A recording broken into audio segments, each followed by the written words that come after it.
All right, here we go.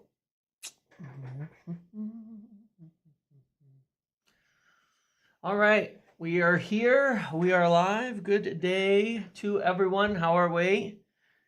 Are we here? Are we back? Are we good? I think so. All right.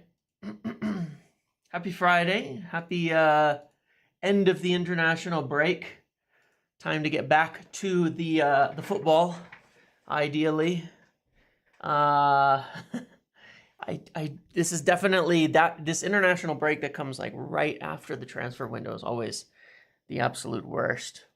Very boring, very boring, and the football is not really worth watching on these international breaks either. I mean, there's World Cup qualifiers and things like that, but I don't know. There's not a lot of international football that's exciting in general, frankly, especially during the year.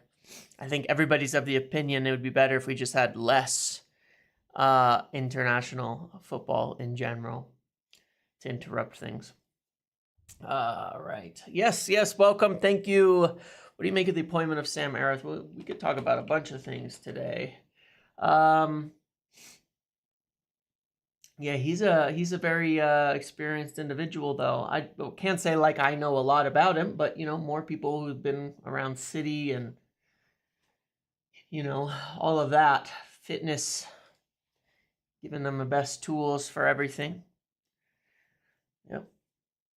Tomorrow, just starting off with this. Obviously, it's the early kickoff, so I will be here. If you were here for the Brighton game, I think it was the early kickoff. I will be here on the watch along with the link below. And yeah, it'll be dark out. It will be nighttime. I will be here sitting here in the dark for the watch along tomorrow. So hopefully they put in a better game because, man, I was tired and frustrated by the end of the Brighton one. Losing that late on a 5:30 a.m. kickoff. Yeah, 4:30 a.m. for you in LA. Yeah, yeah, for my West Coast friends. Yeah, I hear you.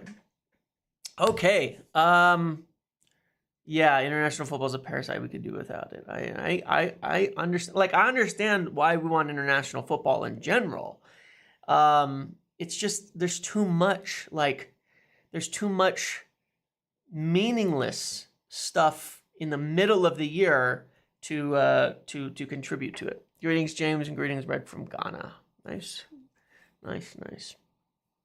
Yeah, at least we don't get to the end of the weekend and then lose. Well, and that's true too, but that's about to change, right? Once Europa kicks off, we're now all these games have moved, of course, to Sunday, right? So all of our November games, I think, have all moved to Sundays.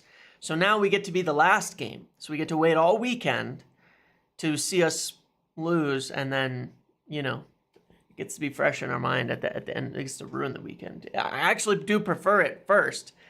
I prefer it when it's first, to get it out of the way. Saturday morning, boom, I go on with my day, my weekend. I forget about it. I enjoy everything. But now it's going to be last because of the Europa League.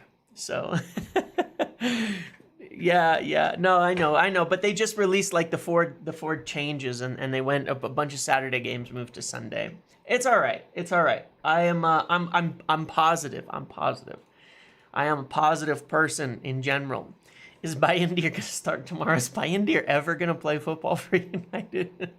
I mean, we flew back Onana from international break on like an early game, or was it the AFCON, right? It was the tournament, to like miss games and fly overnight just so he could start against like some League 3 side, right?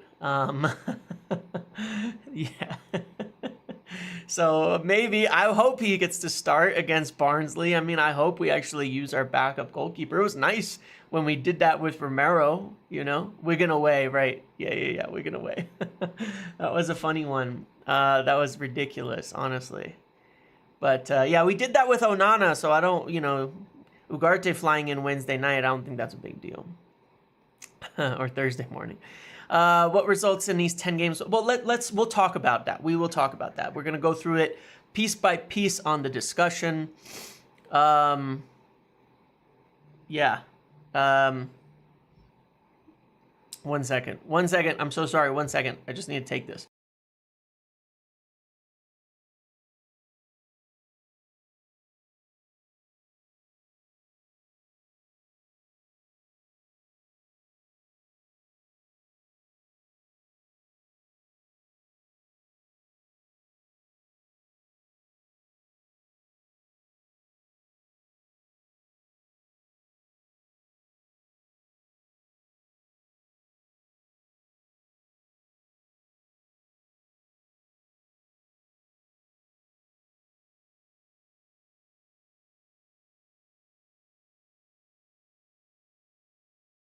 Sorry. I'm back. I'm back. I'm back.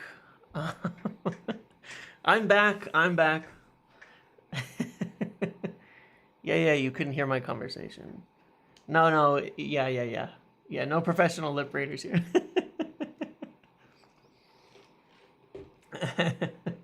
There are a lot of people who will actually try to read my lips if I were to talk on the phone with it just unmuted, for sure, 100%. And I don't need that in my life. Anyways, so what are we going to talk about today? We're going to talk about the meeting. Okay. I think it's more important than people think. That meeting that Laurie Whitwell is reporting, and we'll talk about the last time. We'll talk about the last time there was a meeting as well, because it's not the first time. These meetings are meaningful, and there's some things I spoke about earlier in the week that were a direct consequence of that meeting. Second,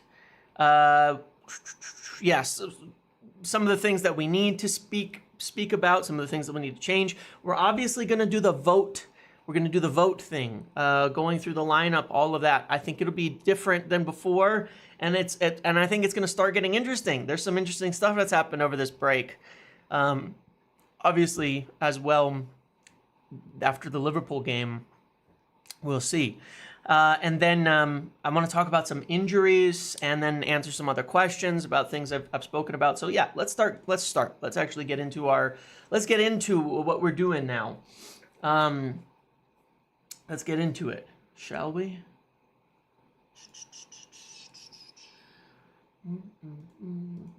All right. So, first and foremost, Laurie Whitwell did an article last night talking about a meeting, and over the break, it was in Barcelona. There's a whole other sport thing going on there, sailing or yachting or whatever it is, right? Anyway, the meeting was with the Glazers, with Dan Ashworth, Jason Wilcox, Omar Barada, and co. And that is meaningful because if you take a look at it in a couple of respects, there's two reasons why this is meaningful.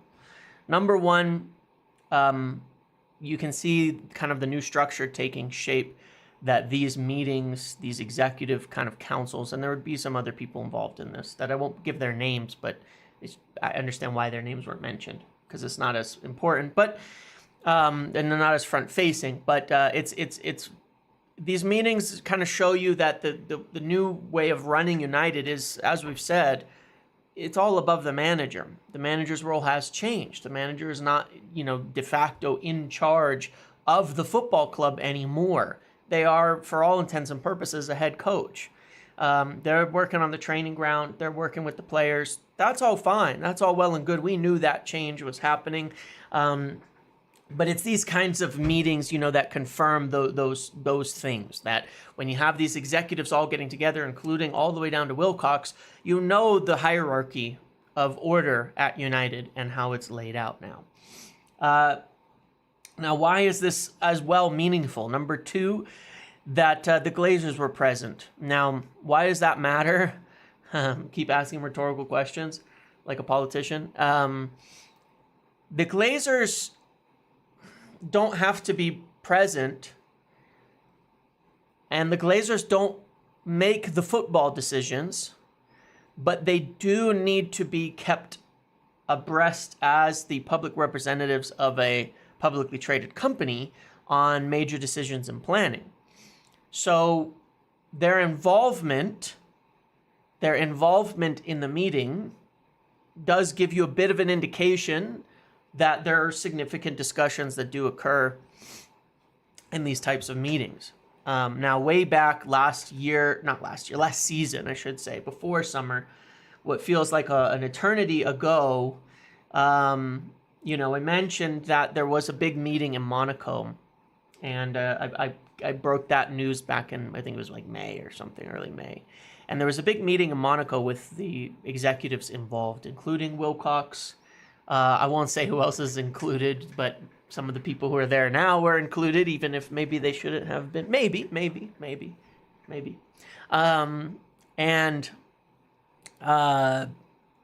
They made the decision at that time. Basically, Wilcox had delivered his assessment of how they were playing and made their kind of plans moving forward. Immediately following that, May 14th, immediately following that, they started interviewing managers. Now, am I saying, I don't want this to be taken out of context. I don't want this to be taken this way, that this meeting means they're sacking Ten Hag. It doesn't. That's not what I'm saying at all. My point is, these are significant. When they put these meetings together, it's oftentimes where big decisions get made and plans start being laid out. Earlier in the week, I shared for you that, yes, it is important weeks for Erik Ten Hag. It absolutely is. I didn't say that by accident. I didn't talk out of my ass with it. It was as a consequence of these meetings. Because as Laurie put it as well in his article, and I think it was a very good article that was very fair, very balanced, all over the place, their concerns are with how we are playing football and the problems that are showing up on the pitch. And that's what I explained earlier in this week, that we were playing football, that there were concerns over how we were playing. The specific concerns are how, the problems, the things we're seeing on the pitch, more so than wins or losses. It's about what we are doing. And that the problems that we're seeing on the pitch are the same problems we saw before, and that the solutions, as Laurie put it, are on the coaching ground. So I think it's a very good article. And what I shared was the same, that of course, they're not sacking him. They haven't decided to replace Ten Hag. They're not doing that, and they're not going to do that right now. That's not happening. I put that, people were asking me that, can you replace him over the international break? And I kept saying, no, that's not going to happen. He's not getting sacked this international break. It's been 3 games. But they're not willing to let the whole season go to waste. And they do recognize the problems that are showing up. They do see the issues with the play specifically. And there is pressure on Erik to fix it, because they do believe it is something that needs to be addressed by the manager. And that they have the players to play good football and to solve it. And so could they be discussing, okay, well, this is what we need to see between now and the next international break, and we'll reconvene then and decide, did we see it? Did it improve? Did it not? And where are we at? And do we need to start looking forward? That is the reality of it. These are very forward-thinking people. They like to have a plan. They like to know what they're going to do. They like to have contingency plans. They like to have all of that. Jason Wilcox's job is to oversee the training, oversee Ten Hag, oversee how it's going, and be essentially the main reporting structure between above and below on how things are happening on the pitch, on the training ground, on all of that.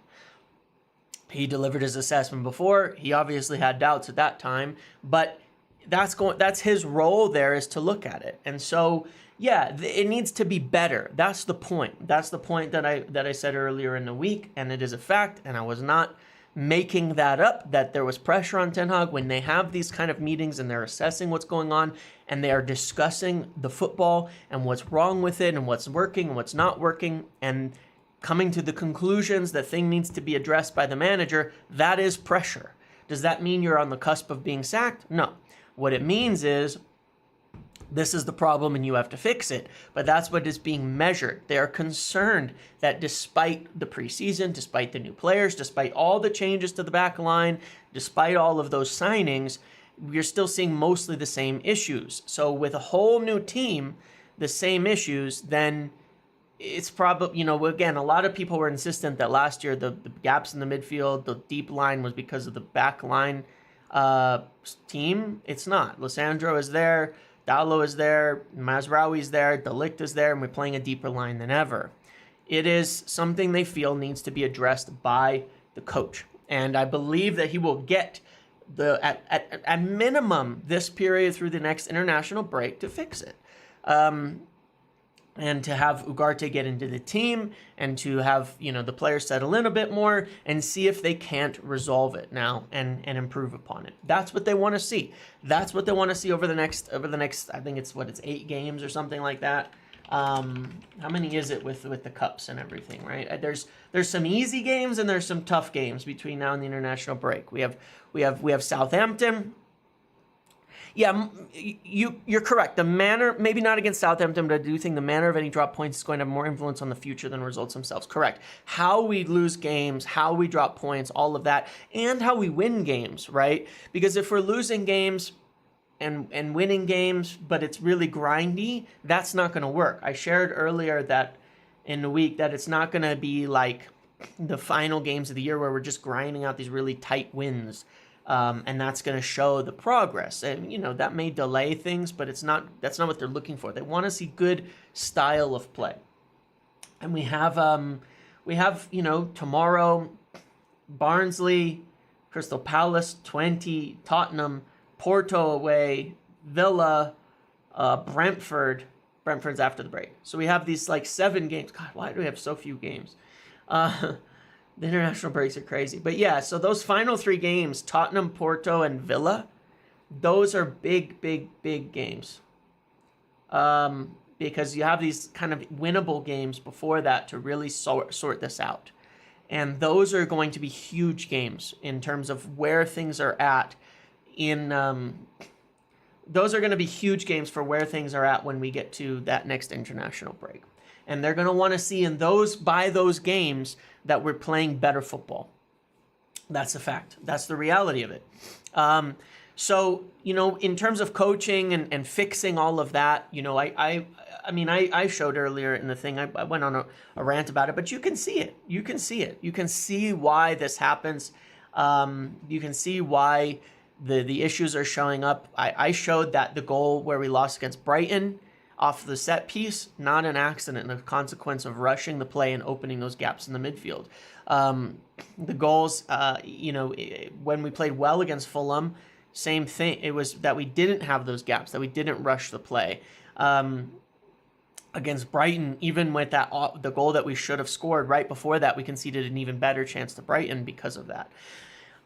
So yeah, it's obvious, and I'm sure, I know for a fact that they're looking at these things and they recognize them, and so we have to fix them.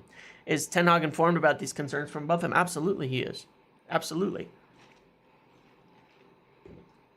Yeah, absolutely, he is. Yeah, and Jeff, Porto and Aston Villa away are away games. Those are big games, and Tottenham I don't think we've beaten Tottenham under Ten Hag. No, we have, but not. We didn't beat Slot last year, right? We lost both games, I think. So anyway, we'll see. It's got to improve, and I think Ugarte will help it, and but at the same time, the setup has to change to fix it, because Ugarte is not going to solve all those problems. So yeah, that just needs to improve, and that is where the focus is on improving these things. Yeah. So hopefully, yeah. So hopefully we fix it.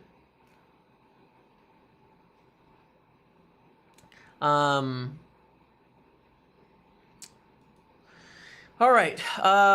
So that's I would like to see them improve it. Why do you think they kept Ten Hag? Because one, they didn't find a better replacement.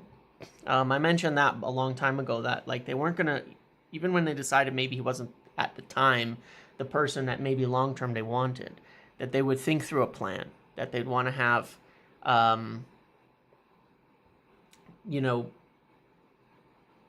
that they think through a plan, that they'd want to have, maybe he is 5th on the list. If they couldn't get the other 4, they'd stick with him. That's sort of the point, you know, but it's about getting the right person.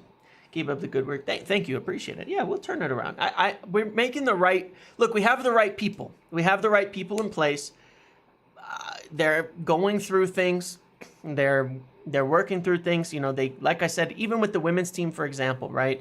You know, they came in. There are things that they weren't ready for, that they weren't prepared for, and yeah, it's a mark against them. I think that they did mishandle the manager thing in general, because I think that they went into this whole process of kind of interviewing and replacing, and then didn't, is like worse than if they just not gone into replacing and just stuck by it. You know, I think that was a mess.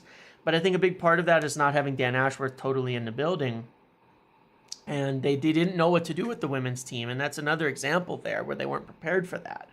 And, you know, and now when Dan Ashworth got in, they started working on it and improving it. And we've seen the transfer business change since Dan Ashworth got in. So, you know, I think a lot of that has improved based on, you know, actually getting Ashworth in the building, a more operational person. And I think things would have been a bit different. I'm not saying Ten Hag would be gone. I'm saying things would have been handled a bit different if what's it called? You know, if Ashworth had been in earlier, for sure. But, you know, the other factor when you talk about the finances, right, too, is you look at the finances overall. 120 million in losses. As I said, they were tight. I don't know, you know, I've said before, but whoever's been putting like United of all this PSR space and they were fine, they're wrong. It was really tight. They had to get every possible allowance, and you see other clubs whining, complaining, and briefing about United getting all these allowances. Nice as Doom, thank you for the donation. You didn't send a message, but if you did, you can type it and I'll read it out. Thank you.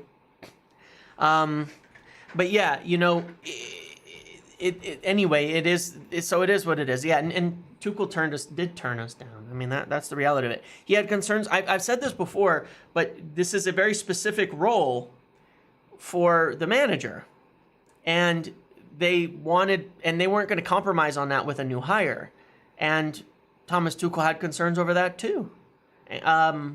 Pochettino, as it's come out now that he's been hired for the U.S., which is awesome. I'm excited to see him at the U.S. He's a huge step up from a U.S.-based, from the manager that we've had, which is basically a joke, to actually having a good European manager in a team. But he couldn't actually even go work for another Big Six team. So there's other reasons and things like that. But regardless, you know, there are people who didn't fit the role, and Ineos weren't going to compromise on that. You know, Ineos weren't going to compromise on that, and I think that's fair. You know, and so they've stuck with Ten Hag, and they hope he could turn around, and they've given him a lot of tools and a lot of players, and they're giving him the feedback and saying, look, this is what needs to be fixed. So I hope it does. I hope we improve. I hope we put in a really good game against Southampton, and I hope, you know, we use these easier games to really work in the way we want to play and continue. I was very positive after Fulham. More positive than most people. I thought it was a really good game. I think I was probably above the line on Fulham, but below it on Brighton, because I saw the warning signs that ended up showing up against Liverpool. Yeah, I hope we can. I hope we can turn it around. And it's tough because, like, I agree with you on that. Nice, as a fan, it's impossible for me to back Ten Hag when I know Ineos didn't even want him. To me, the 3-year rebuild doesn't start. Well, I'll give a couple perspectives on that, okay? Which is that, one, yes, because of the messy way that they dealt with the manager thing, it's kind of weird, right? Because we're all sitting there like, this was kind of awkward, right? The whole thing is awkward, and it makes you feel like they're not convinced on him, right? So it becomes awkward. But at the same time, bear in mind, this is a more mature club with these people in charge, a more professional club. They can get past things like that and say, look, part of it is we're building for the long haul anyway. Hope it works out with Ten Hag. If it doesn't, we're still building a team. You know, see the purchase of Ugarte, something that they wanted in there. They wanted, you know, they're building a squad that is not manager dependent, but that should work based on the way that they want to play. So it is a rebuild, and it's going to take time anyways, right? It's going to take time anyways.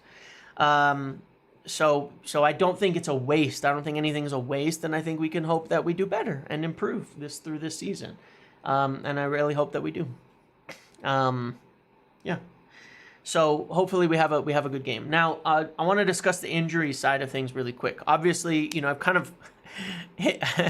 I've kind of jokingly, there was talk of like Luke Shaw being back after the break, and every time I brought it up on videos or on the stream recently, I said supposedly,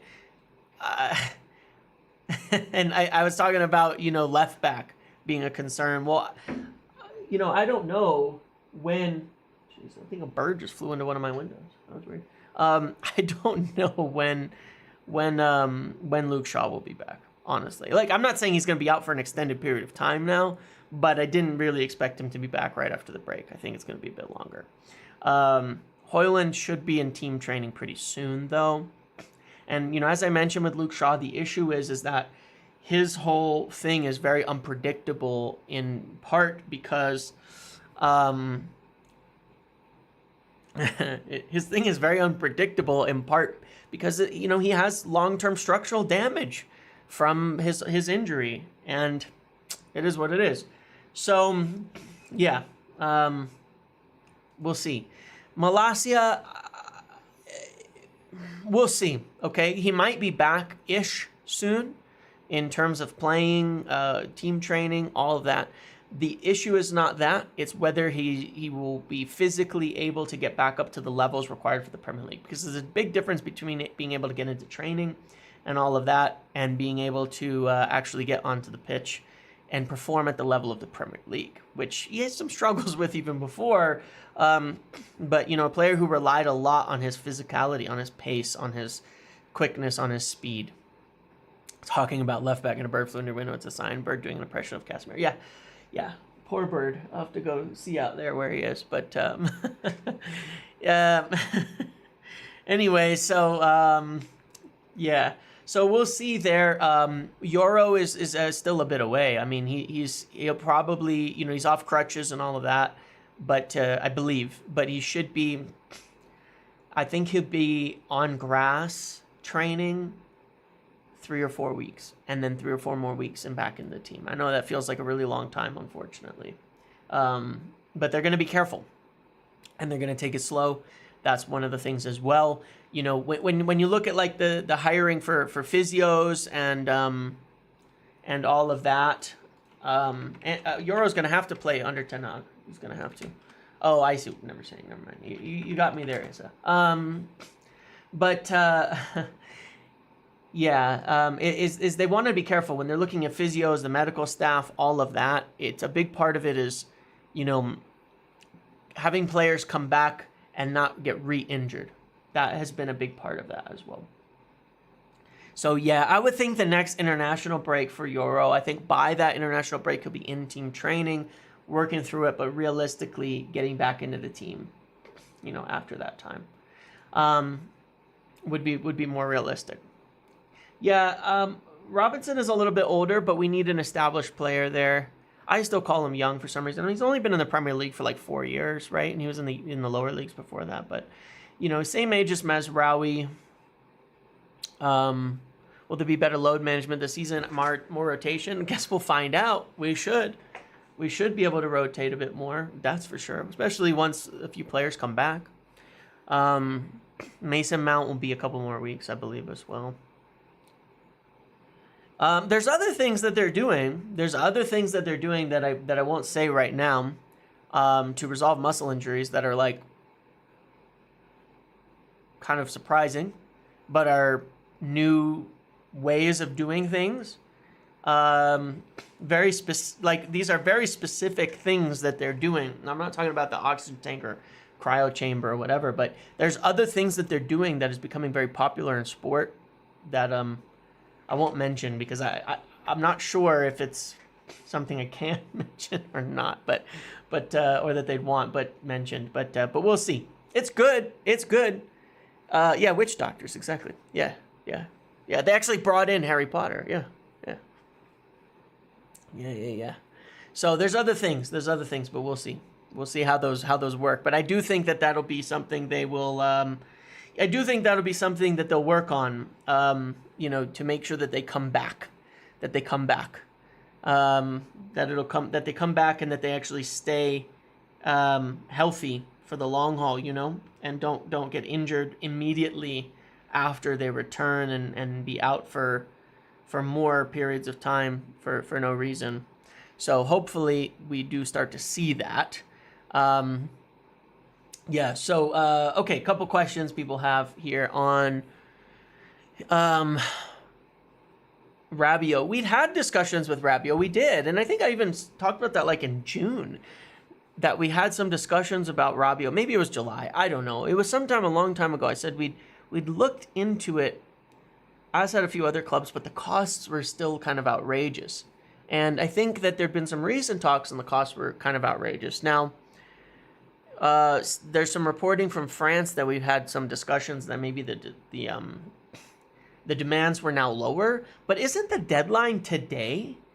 I could be wrong, but isn't today the day we have to submit our 25-man squad to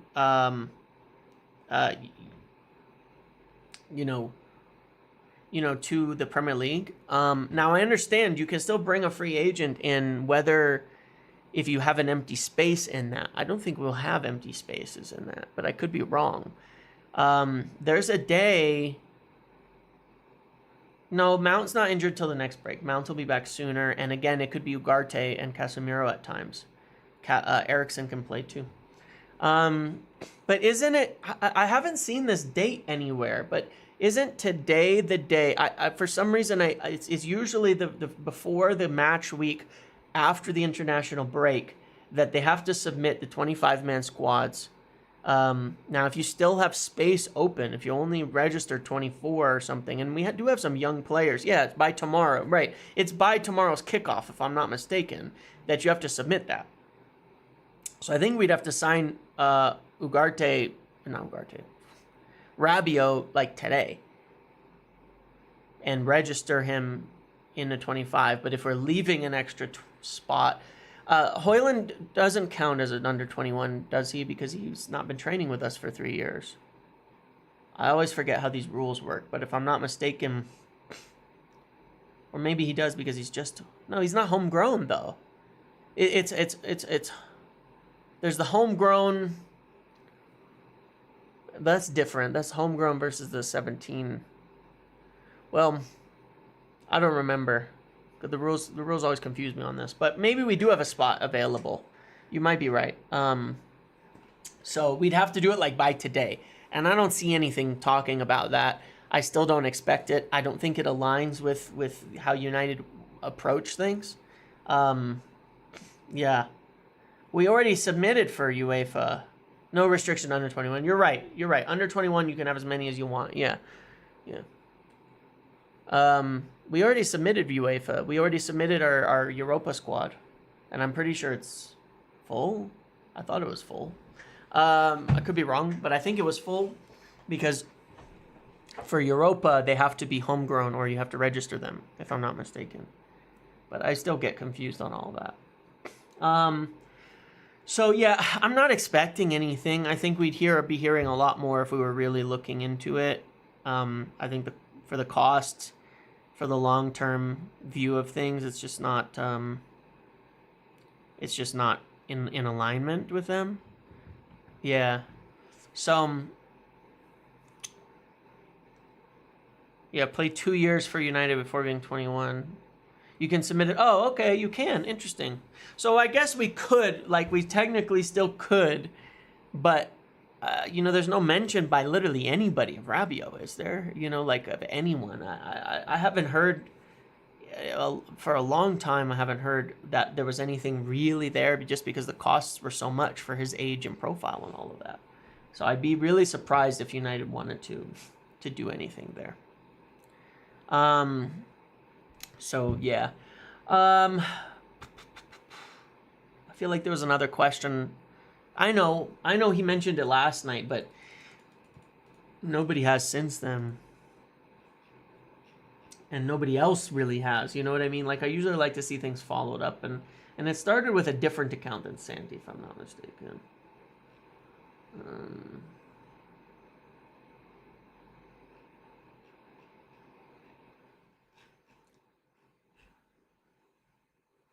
Oh, I see Ben Chilwell is registered for Chelsea finally. Has been included in their squad after that whole drama. James, the new board have any influence, input on our young players at given time? I mean, they make suggestions for sure. They would make suggestions for sure. Yeah. They might be saying, look, yeah, these are the players we want to get in. But remember, Ten Hag has full autonomy over picking his team. That is something he has, 100%. What else? 2 types of homegrown. There is, but for the purpose of registration, I think it doesn't matter. If they were homegrown in the country, right, then they count as homegrown. But that's for because you can only do 17 or something, right? You can only do 17 non-homegrown players. I don't know how many we have. That's the other issue. It's not just the 25, right? You can only have 17 non-homegrown players. That's like the maximum, right? Angel Gomez as a Eriksen replacement. There's been nothing said about. There's nothing on that at the moment. I'm not sure he'd want to come back, frankly. I've seen some speculation and stuff on it, but I'm not sure he'd want to come back. I'm not sure he would. I just leave it at that. I mean, it wasn't like necessarily a overall positive thing when he left in the first place. There was issues with that, reasons that happened, that I don't think you'd be super happy with, frankly. And obviously it's a whole different club now, but still, I'm not sure he'd want to come back. I haven't seen or heard anything really from United about actually wanting him or anything like that. Yeah, it's a different club. I'm just saying there were issues back then. I'd be surprised if he did, but there's nothing in it, right? There's nothing in it right now. Okay, there's a long season. I get why people are interested in it. I would love to have him back. I would have loved him to have come through back then. It was one of the things I was actually really disappointed in under Ole, is that Angel Gomez didn't get into the team. But yeah, there's other options, and we are looking at midfielders, but he is also very small. He's a very small player, and we're kind of looking for a bit more physical profiles at the moment. We certainly need to do that. Yeah, he won't start at United. Yeah, that is true too. All right, let's talk about the preview. Now, a lot has happened, and the lineup. I guess this is the same subject. A lot has happened. There was the last time out, it was Liverpool. We lost 3-0. We all know why. We all know how. And over this international break, Ugarte played 2 games for Uruguay, so we'll see how that factors in. De Ligt played and had a fairly auspicious international break. Rashford was working on training with the RH Fitness or whatever the guy's name is, and the guy did an interview with Paddock, which was kind of interesting.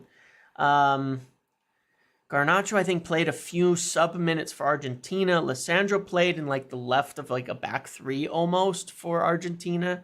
Did quite well. Bruno did great. Dalot did great for Portugal. We had a lot of good performances. On international break, if I'm not mistaken. Xerxes started and scored, right, as well for the Dutch team. Maguire played, right, did well.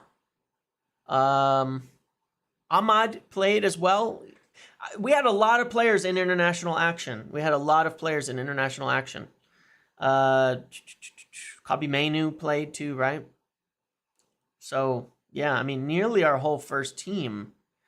Mazraoui, did he? I don't know if he did. I didn't follow enough of the games in Africa to know that. Kabi Menu, did he get on the pitch at all, or was he rested? He was selected though, if I'm not mistaken. Yeah, so a lot of players did well. Mazraoui played 1 game. Okay. Funny how well our players do away from the club. Isn't that interesting? Isn't that interesting? Most everybody played really well on international break. Go figure. Maybe they're not bad players.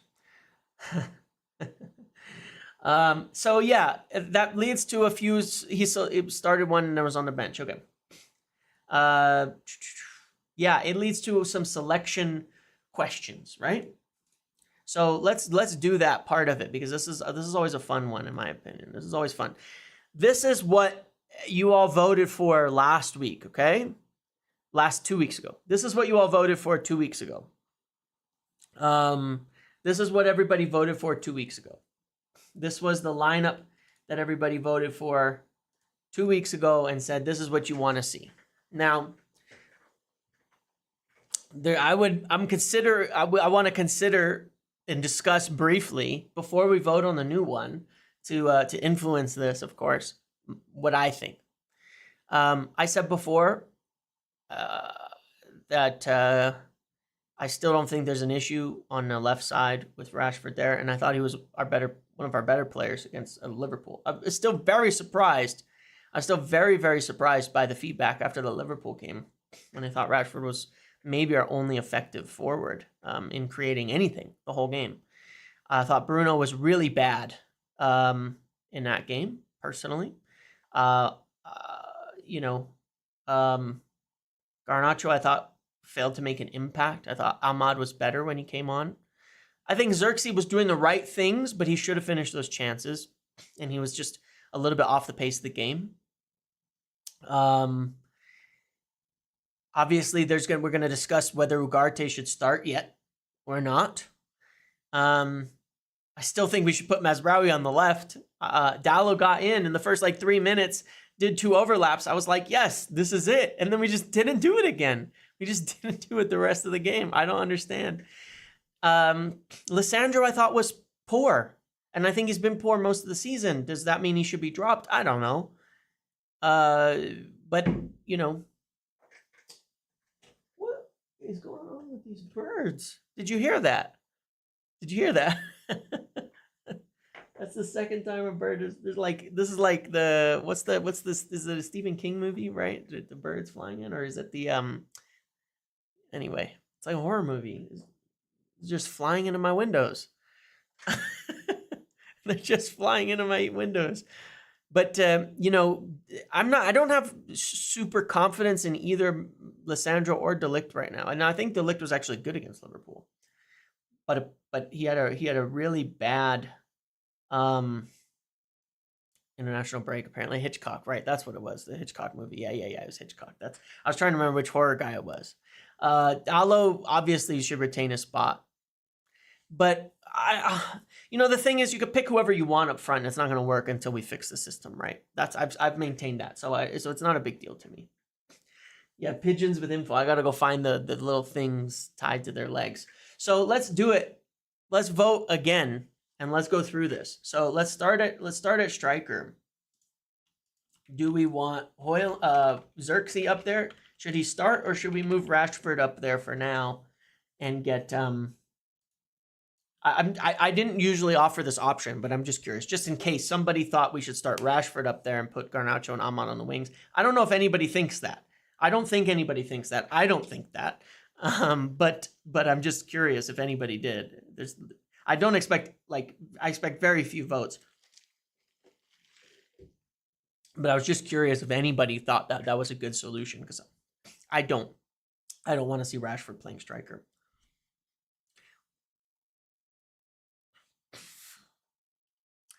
You could say Bruno false 9, but then what do? We play Ugarte, Casemiro, and Kobe, or something, or Ugarte, Eriksen, Kobe. That's not a terrible idea, All right. Well, this is obviously going to be Xerxes over Rashford at striker, but let me just think.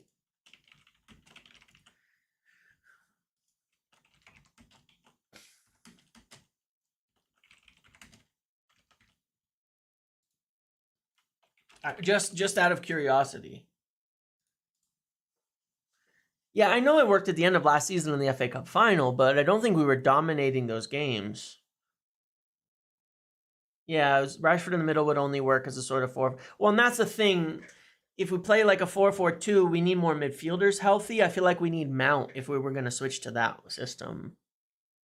But then you don't have Garnacho or Ahmad in the team unless you're playing Ahmad at the 10-ish. I don't know. It gets tricky, right?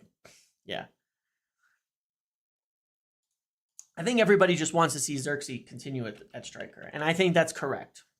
I think it would be a waste for him to, at this point in time, play elsewhere or not play. You know, yeah. I think it would. I think the votes are clear on that. But maybe, you know, a second half change. Right wing, Ahmad or Garnacho.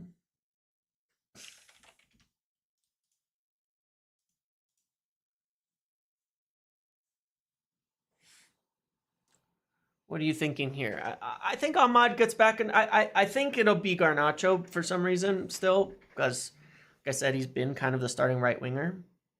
But I think Ahmad has definitely been better this year. I mean, I think Ahmad is the future in that position, and I do think that's a bit of a headache for everybody. But I think he's been more impactful and good. At the same time, I think if we're going to play Xerxes, there's a value in playing Rashford and Garnacho together, but then they need to get off the touchline. We need to move them centrally. And that was one of the things I also pointed out that I know has been discussed, because part of the reason the gaps in the midfield are viewed as being there as well is that we have our wingers so wide, and then everything gets really stretched. If they're more narrow and we block off the middle, it'll help our press, it'll help our counters, it'll help all of it. So I still would really like to see Garnacho play narrow with Rashford, narrow. If Xerxes is going to be dropping in and playing in that false 9 role, I want to see them narrow so that they're running in behind, so that you have 3 against 2 on the center backs, and that you have a better setup in the press as well to block off the middle. Let them run in the wide areas. I'm not worried about that. That's my feeling. I would still like to see that. That's just my opinion, though. Ahmad is winning right now as expected. I know he's been, so that's still the same. This has not changed since week 1. So yeah, let's look at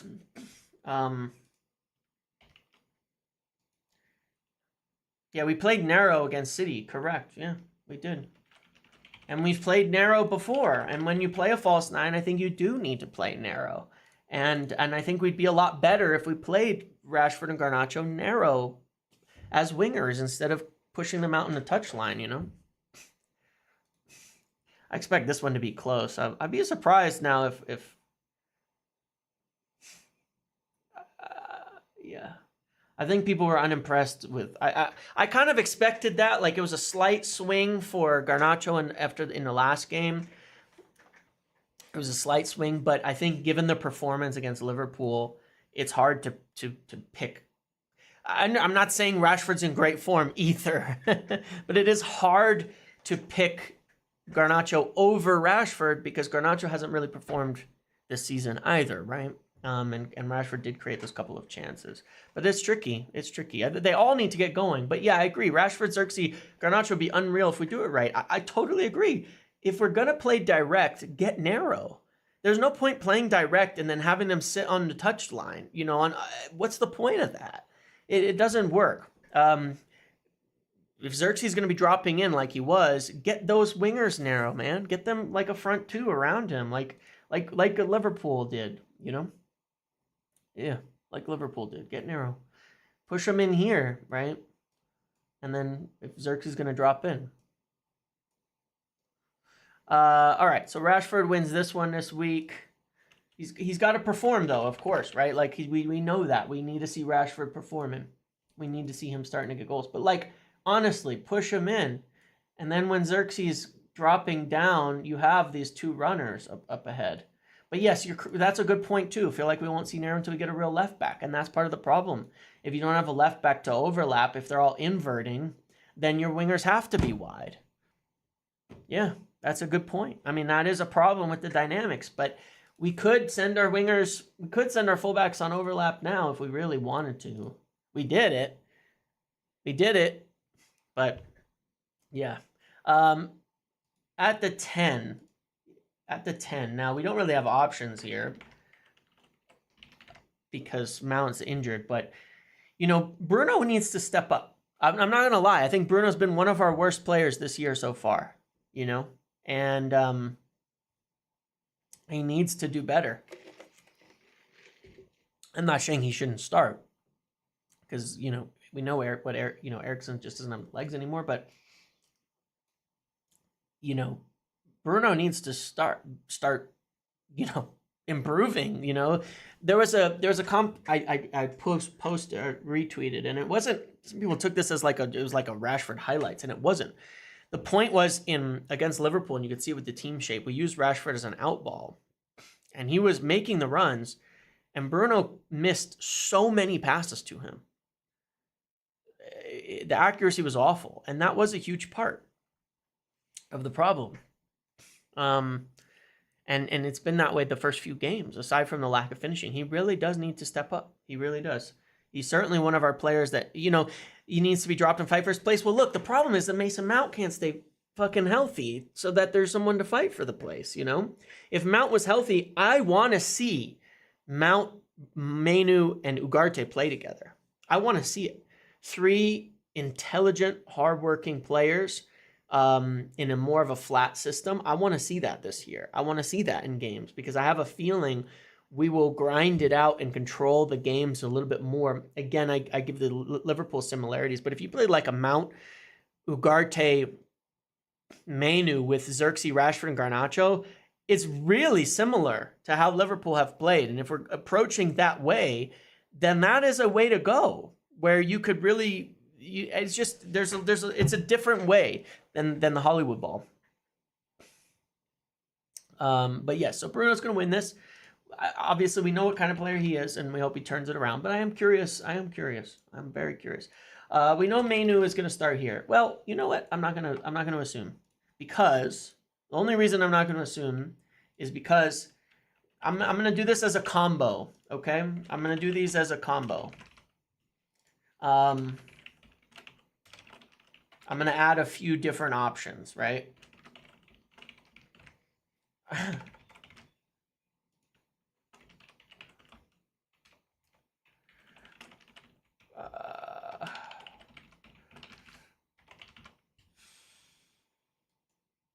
Let me do this. I'm just giving you a bunch of different options to see what you think we should be playing now to start. And I'm also curious to see what comes up like second on this. I know a lot of people want to get Kobbie Mainoo a rest, but he did rest over the international break, to be fair. No, this is what you want. This is you voting, not what you think is going to happen, not what you think Eric will do. This is what you want, okay? What you want. That's the point of these votes, is what you want. Because the idea behind this is we want to compare it to the previous week, and then in a month or so, we'll look back at the start of the year and see if it's changed. You know, where we started, where we are now in terms of what people want. And I'm really curious as that to be kind of the exercise with this poll type of thing that we're doing.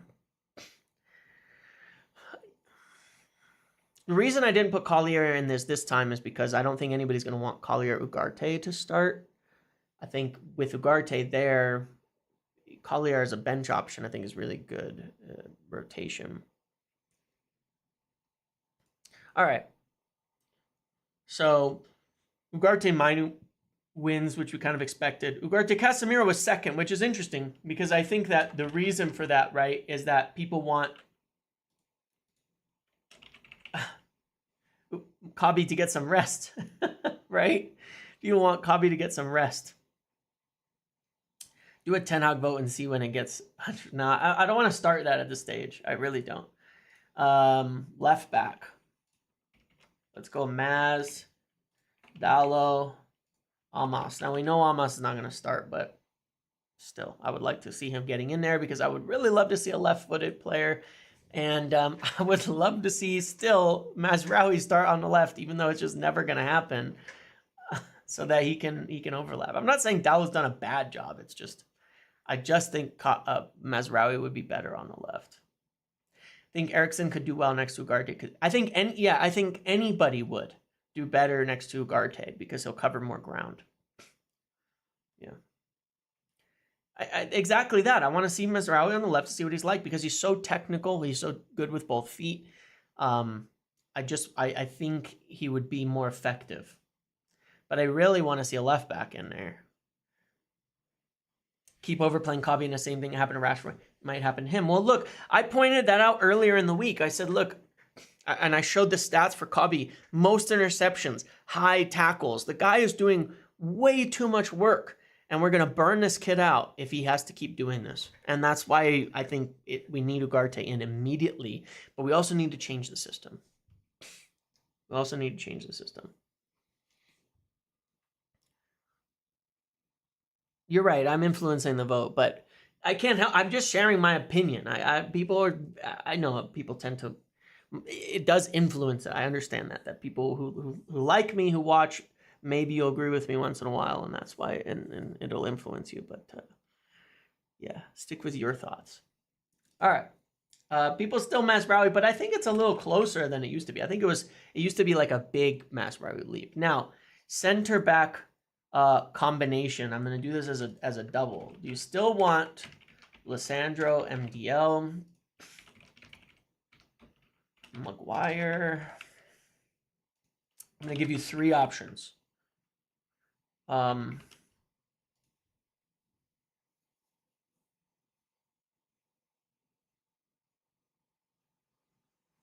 Whatever James wants, I vote for the opposite. Exactly.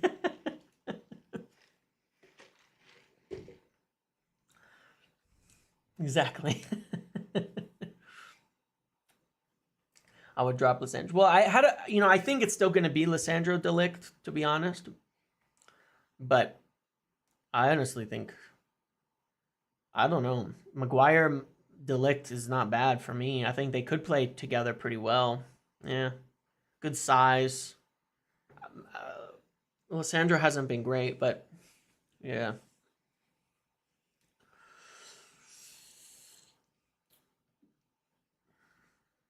But Lissandro and MDL, I think it's just going to be what it is. I think it's still going to be what people pick for a while. Because long term, right? Yeah, I get the long term aspects of that. Pace would be an issue with MDL and Maguire. There's the same issue with Lissandro and anybody, though. None of them are particularly pacey. Frankly, that's why we need Euro. None of them are particularly fast. It's kind of part of the problem. That's why we need Euro back in the team. De Ligt isn't slow. I think he's the quickest out of the 3, but he's not fast. Like, he's not as fast as people think he is. But yeah, I mean, Braithwaite and Euro were 2 targets we had this summer that were fast center backs. Also, Toribo, is incredibly fast. But Euro is fast. When he's back, that'll help a lot. Covers ground well. He's a sweeper. On the sprint, Maguire and Lissandro are probably around the same. I wouldn't be surprised if Maguire is faster, but I think he's a bit slower, obviously slower in the turn. All right, Lissandro and Matthias de Ligt. I didn't expect this to change, but there's a decent amount of votes the other direction. Sorry, I meant the opposition's pace would cause. Yeah. I don't disagree with you there. When he gets on the run, Maguire's not slow, but it does take him a little bit to get there. That's for sure. All right. Well, we know this. I'll put this poll up again for the 3 people. Actually, you know what? People are pretty unhappy with Onana. Maybe it is going to change. I'll add Heaton in here too. People are pretty unhappy with Onana. I've been surprised by that, but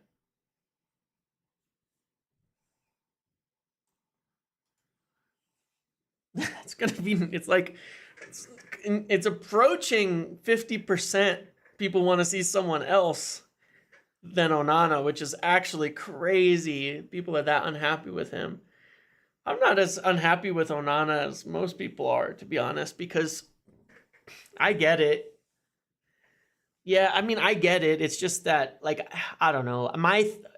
It's kind of the same for me. Like, I'm not hugely critical of our forwards or our goalkeeper because I think the issues are compounded by the tactical problems that we have.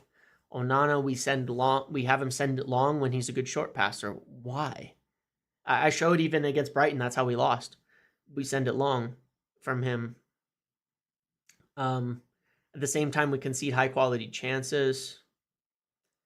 But his saves have been poor too. I don't know. It's kind of weird to me. It's just I'm not at the stage with the team where I care so much about even judging most of the individuals that much right now, because I still see so many problems.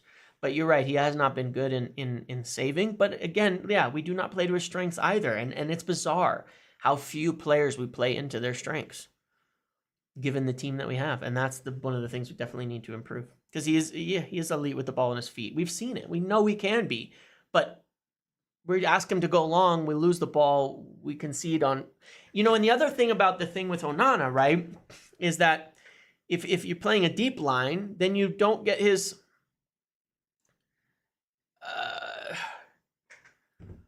yeah, correct. Ball playing isn't a myth. If we play long balls, if we tried to play from the back, you would see Inter, Onana. Yeah, I agree. But also this, not just that, Daniel. Here's the thing. He's also a good sweeper. He's a good aggressive goalkeeper. But here's the problem. If your back line is crunched in your box, like positioned like this, like it's been, then he's a goal line keeper. He is not a good goal line keeper. You get this line high, right, where he can sweep and he can come out to here. You will see it. Ederson is not a good goal line keeper either. He makes a lot of mistakes when he gets into those positions, but he's been able to win everything with Man City. He's not a good shot stopper particularly either, but he's been able to win a lot as a sweeper. The deeper our line goes, the worse Onana will be. And the more we play a high line, the more he's going to prevent chances before they happen and pass the ball well. So, yeah, we saw it the first game, he got chipped, exactly. But then it didn't happen. It happened in the preseason, but then it didn't happen in the year. If we play a high line, he will sweep up well. We saw it against Fulham. If you rewatch Fulham, you could see Onana came out and cleaned up a lot of chances, a lot of half chances, a lot of deep long balls when we were playing a high line. The higher line we play, the better Onana will be. That's my opinion. And again, it's like horses for courses. I'm not saying he's the best keeper. He makes mistakes. There's things he's going to do better at, but get him up here. Tottenham away, yeah. Get him up here. He'll do a lot better. Get him claiming, long balls. Get him claiming crosses from high. It's just going to make a difference. When he's sat back on his line, he's prone to making more mistakes.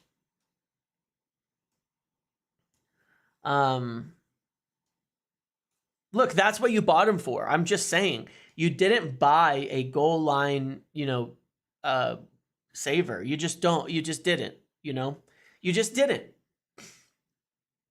You just didn't. A mid-block would be better than what we did. But anyway, I'm saying, get these wingers narrow, block this middle. You have Ugarte, even go with it. Go this route. Anyway, this is the team y'all voted for. But, go this route. Play some football, 5-3-2 in game, type of thing. 3-5-2, however you want to put it. But this is the whole point. Get the wingers into the play more. Get Rashford into the play more. Get Xerxes in there, but then get these fullbacks up in attack, Get these midfielders making these runs inside, these inverted runs. This is what City does. This is what Liverpool do. Get them doing this. There's so much we can do to be better.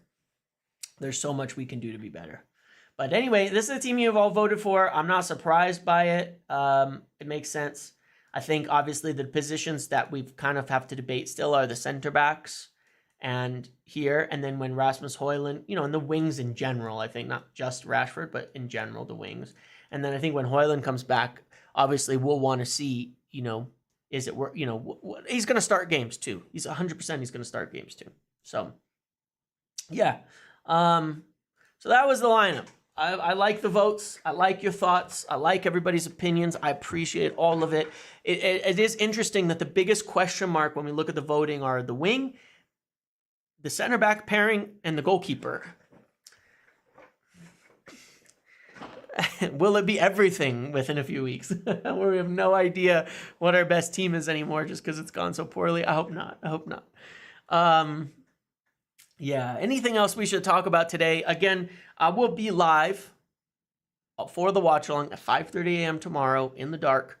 So please go to the link below and join me. I'm doing a whole test next week, and then it's launching into a public setting where you don't have to sign up anymore, and it'll have all of that. So we're really close to that. Be very exciting. Women's team transfers. I think they're pretty much done with their business for this year. I don't know the timeline, but I know they got a lot done, and they were pretty satisfied with it. I know there's more to do. Can I say anything about what the players think about Ten Hag? No, and I'll tell you why. I don't think it would be right. Because if I start to get into that side of the game, what happens? Either people will say, you know, oh, he's talking about X player and they hate Ten Hag and yada, yada, and they're undercutting the manager or what have you. You know, different things would happen if I start saying that type of stuff. If I start getting into all of that. It's not going to be, there's no positives that come from those types of things for anybody. There's no positives. There's no way to be positive, because if I sit there and say they love Ten Hag, he's the best, the players enjoy him, then people can go the other way too and say a bunch of morons, you know, because we're not winning and they just love the manager and, you know, anyway, there's no positives out of it unless we're winning. And if we're winning, then everything's good. But if we're not and we play like crap, then it's all bad. So there's no real positives. If it doesn't go well between now and the next international break, is RVN as interim the most likely outcome in your opinion? I wouldn't say that. I would say that if, for whatever reason, there was a change in manager, Van Nistelrooy would be the interim for a short period of time. But that's all. I'm not. That would just be sort of the obvious thing. But I'm not saying I'm not saying that that's the most likely. I'm not saying it's more likely that it's the likeliest outcome if it doesn't go well that he gets sacked, because we're not at that point. We're not at that point. Did the Cheeto Obi Martin deal get agreed, or was it a work permit? No, it has to do with agreeing compensation and registration. Apparently it's all still fine. I haven't heard anything to imply that there's anything wrong with it from inside. It's just taking time. It just takes time to sort. So, yeah. Anyway, anything else? I'm trying to think. I feel like there was something else I did want to bring up. Let me look at my notes.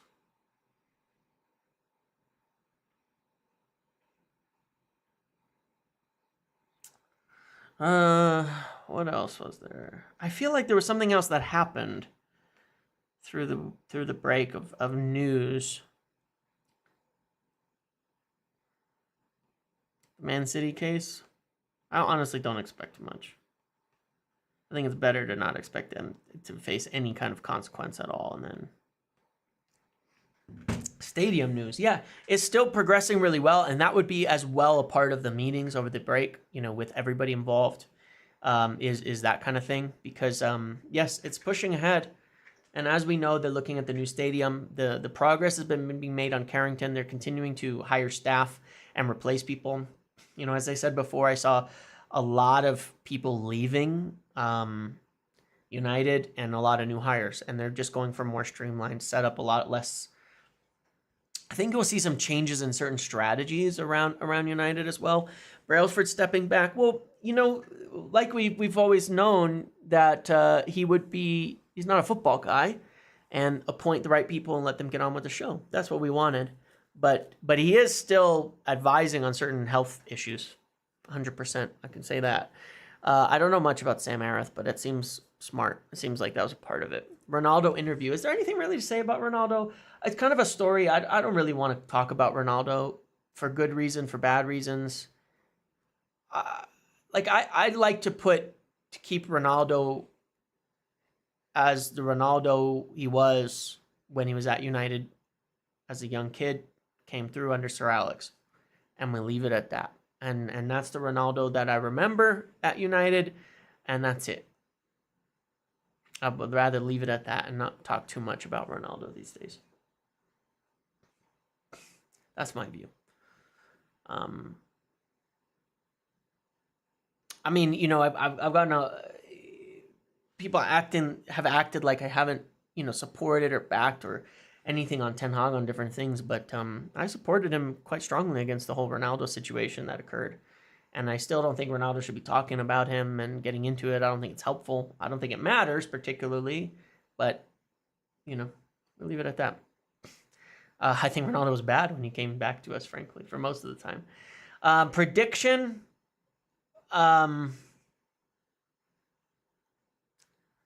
I don't do the score. I think we'll win. I don't think it's going to be nearly as convincing as, as we would need it to be, though, unfortunately. It's really hard to feel like it'll be convincing, especially an early kickoff and all of that.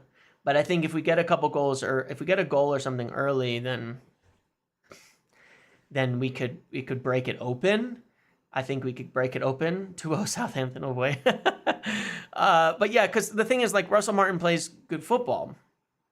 They play good football, but they're bad at it because they don't have good players.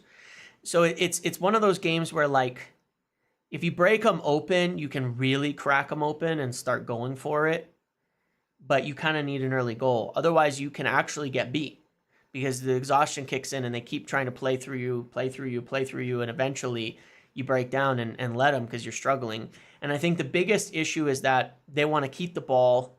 So they're not going to be particularly available on the counter because they're not going to make it a basketball game, right? So are we going to be forced into playing long? Are we going to be forced by Southampton away into playing long ball again? I hope not.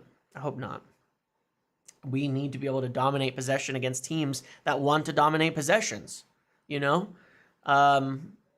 need to be that team. We cannot be a team that just because it's Southampton dictate how we play. We need to dominate the game. Remember what we did last season against Burnley away. That might be the game I'm thinking of. There was a game like that where, yeah, that's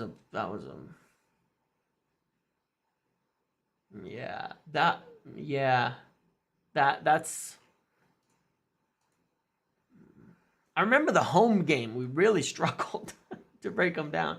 But yes, I remember that. And that's kind of my thinking, is like it could be that kind of tough game. Right. We need to slap them. And that's the thing, right? And that's part of it, is that we need to play good football and not let Southampton dictate how we play football. We cannot.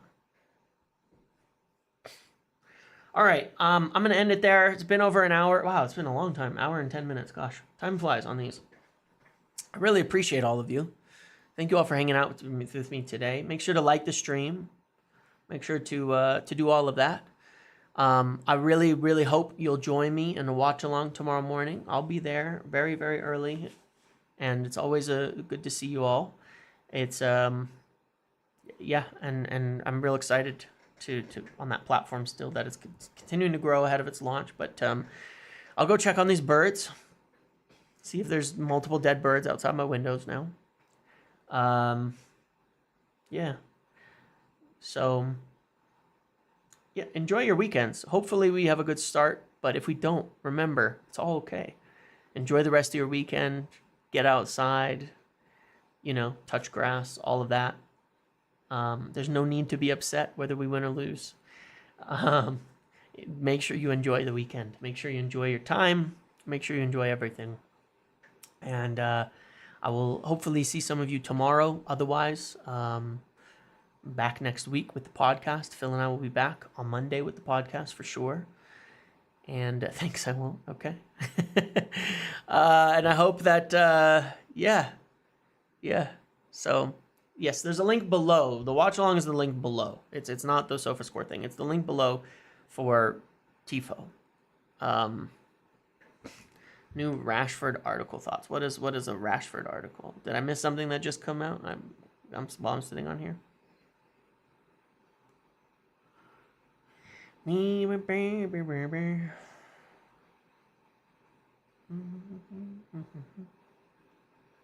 am I missing?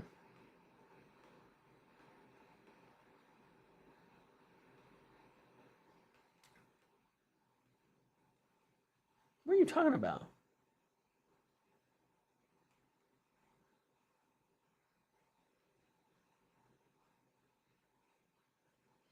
By the classic Pete Hall. Oh, for my news. Well, I'll have to go check that out. I'd be surprised if there's anything particularly meaningful in it, but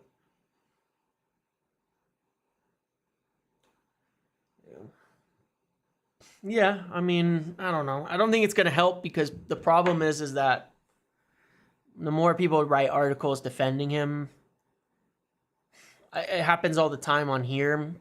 I don't know exactly the answer. The more you defend him, the more people ramp up the criticism.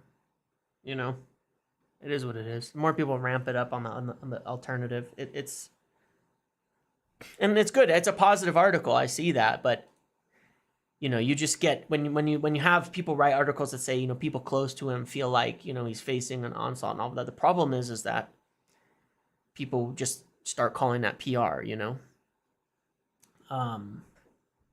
like that it's being fed out there to get the pressure off him and stuff like that. So you know, it's just a difficult situation in general. You know, there's nothing wrong with that article. It's just. It's hard to say what helps the situation. Obviously, if he performs. But my problem with that is that I don't think we should abuse players when they're not performing and then back them when they're performing and be like, well, if you just scored goals, I'd stop, you know, calling you a lazy moron. You know, like that doesn't make sense to me. That's not how I view football. It's not how I view football. I don't think that's right. I don't think that's fair. I don't think that's you know, we saw it with Maguire, we saw it with others. It's not right. The abuse, there's criticism that's all totally fair, but it very much goes over the top with people. And the issue is they'll say, well, just perform and it goes away, but then it just comes back the moment you stop. The moment you have a downturn, it just comes right back. When it's over the line, then it just comes right back. The fair criticism goes away.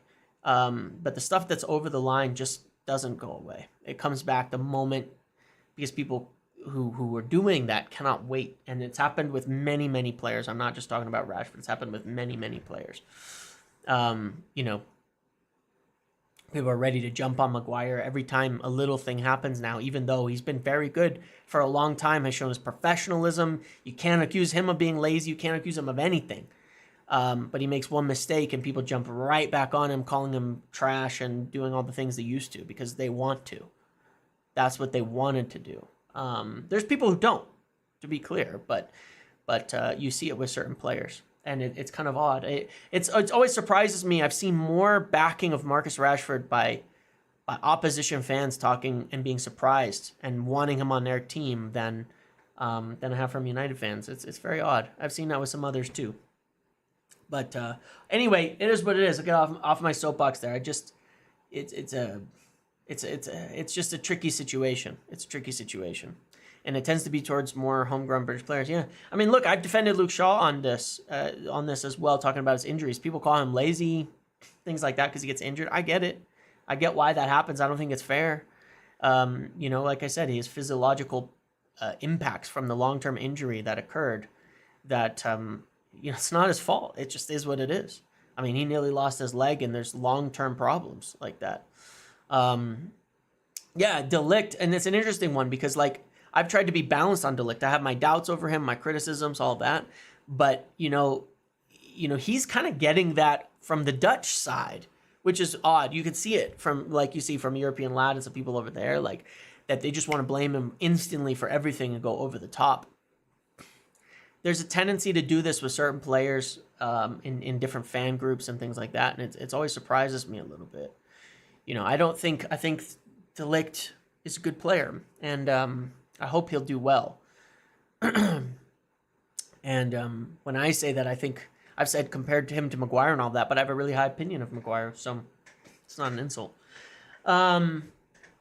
Yeah, so hopefully we can do better. Hopefully we can do better with people, but it is tough because it's you know, once it starts, it's hard to get that snowball effect to stop.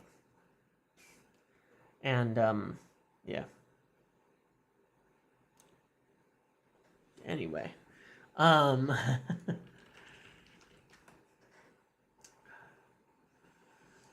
yeah, I used auspicious as the wrong beginning. Oh, the wrong word. You're correct. I said that a long time ago, but yeah, you're correct. I used the wrong word there. Anyway, thank you all for watching. Yes, thank you all for watching. I appreciate you all. Yeah.